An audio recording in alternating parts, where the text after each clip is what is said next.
Hi, how you doing? Tom from the Tree Line here. Today we are on Scotland's beautiful West Highland Way, which stretches from Mulgai, about 15 miles behind me, all the way to Fort William, about 80 miles north of here. We'll take a look at where we are. Just have a look at this. Loch Lomond down here. This is the south end of it. This is the Trossachs National Park, and it's sometimes known as the gateway to the Highlands. Pretty good reason for that. Highlands really starts here, north of where we are. Some of the most magnificent scenery that this country has to offer. Anyway, it's good that we had a look at it. That's not really what we're here for today. Here for a couple of things. Winter's coming, it's getting colder all the time, and that's great.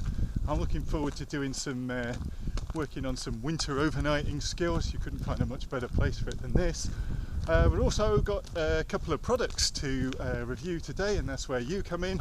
I'm going to tell you what I think. I'm going to want to know what you think. Did I spend too much? Did I get the right thing? Have you got a better way of doing it? Always interested to hear that. I don't get too precious about it. It's a learning thing. Every day is a school day or something. Anyway, I got a couple of spots pegged out, or in my head. Going to go have a look at them about a mile up the road from here. So I'm going to walk on, and I'll talk to you when I get there. Okay, in a bit. Okay, well this looks pretty promising. Nice piece of birch. Maybe a little bit more than we need for today. But like I said, I'll be coming back here, can use this again.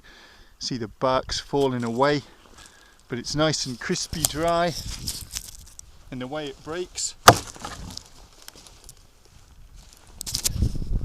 and it's bone dry inside. Yep, that's going to go fine. Pick this up as well. Going to make a sort of pot hanger setup out of that. I'm not absolutely sure how I'm going to do it yet, but you know what, we'll feel our way into it.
Feels pretty dry, but take a look at this interesting marbling effect. There's been water ingress here at some time, so we're not dealing with premium quality timber, but then, you know, we so rarely are. You sort of tend to take what you can find and make the best of it. If we can get a half decent fire going, it's absolutely going to be fine for our purposes here today. We don't need to get too fussy and precious about our wood. Okay, well, it's turning into the most absolutely beautiful afternoon out here, and I quite like this spot. Probably be seeing some more of this together over the next few weeks, over the winter. Good winter camping spot. I'm kind of liking it. Let's get on to what I wanted to show you today. First item, this is a Glogg bottle. Now, those of you who saw my recent video on the bushcraft starter kit will have seen me use a plastic bottle that had Coke or lemonade in it and say that's just as good for carrying your water, and it pretty much is. In fact, the ones I showed you held more than this. This one's made of stainless steel by Glogg, and I brought it along today because I've been using this now for the last 18 months. I've got 2 of these. I spend quite a lot of time doing this. It's kind of like my job. And these are better, and I'm going to show you why. They have a specific purpose. You can heat water in these. That's something you can't do with a plastic bottle. You can see it's a bit blackened. I've actually done this before. I'm going to show you how to set that up. You be the judge of how well it works.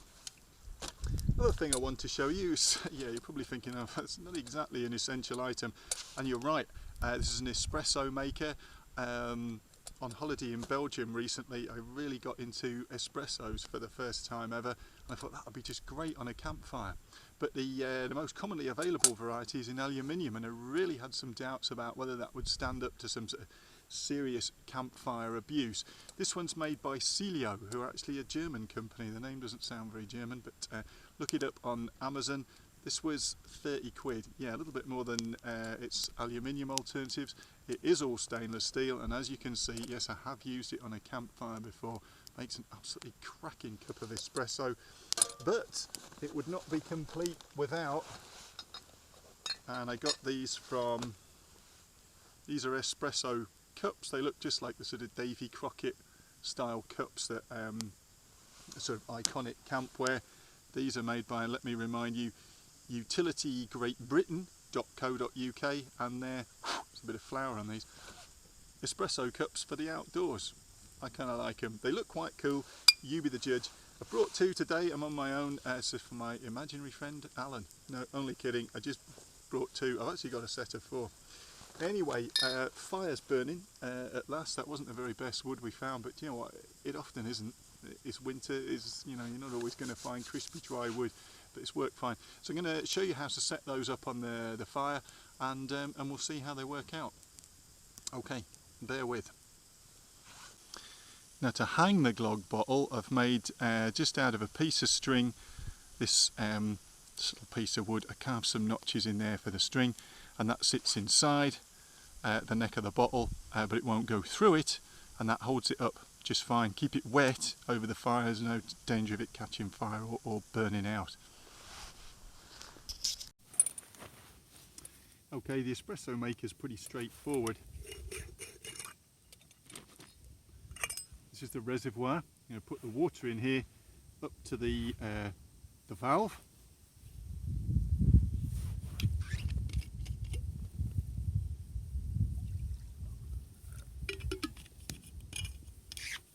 Always put the lids back on, never leave them standing up in the hope that you won't later knock it over. Just about always happens. Okay, so then we put our filter in here, or easier not to put it straight in, and we'll just knock our coffee in. Yeah, I should have brought a spoon, didn't. There we go, spilling a bit, but that's fine. Set that into the reservoir again, lid back on, it's only going to fall over. And then you just screw the top on there. And we'll get that on the fire in a bit. Moving on to the Glogg bottle next, we'll get that set up over the flames as well. Okay, so I'm just going to go ahead and put our improvised Glogg bottle hanger inside. Just push it in there. There we go, it's nice and secure. We'll get it over to the fire now. Now, those of you who've seen some of my other videos will have heard me talking about the importance of keeping things simple, and yeah, 99 times out of 100 I'm an advocate of that. To hang the Glogg bottle, I've come up with something slightly different. It's an adjustable hanging setup here, so we've got a forked stick in the ground. It's going back here to a peg, and I put a bit of rope on there which I've wound up windlass style, a little bit like the way my saw works with this, so that I can vary the height. And at the far end I got a notch here to hang the Glogg bottle. I could have done something a lot more simple. It's not actually necessary with this to sort of vary the height. You'd only ever boil your water like this to purify it. Obviously that's important, but you don't need to bring it to a simmer. If I wanted to raise it up, yep, I could. I just take another turn in here and lock it off back on the stick. Seems to work. Ridiculously overcomplicated. Probably won't do it again. But hey, you saw it here first.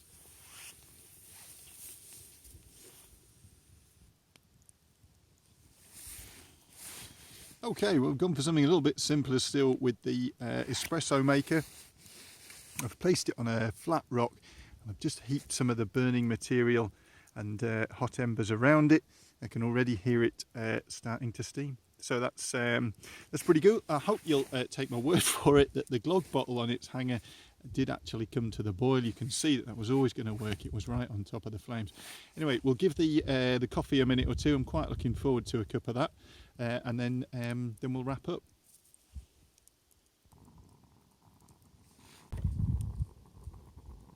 That sounds promising. Generally just wait until the bubbling stopped and then we can consider our coffee to be ready.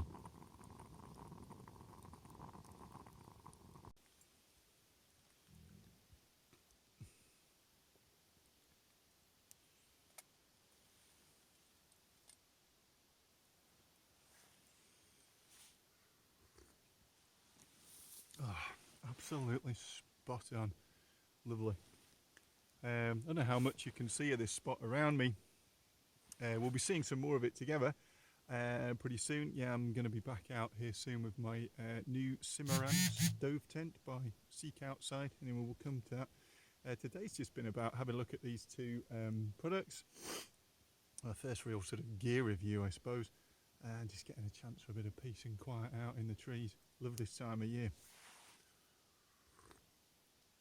Anyway, thanks for watching, folks, and we'll be talking again soon. Take it easy.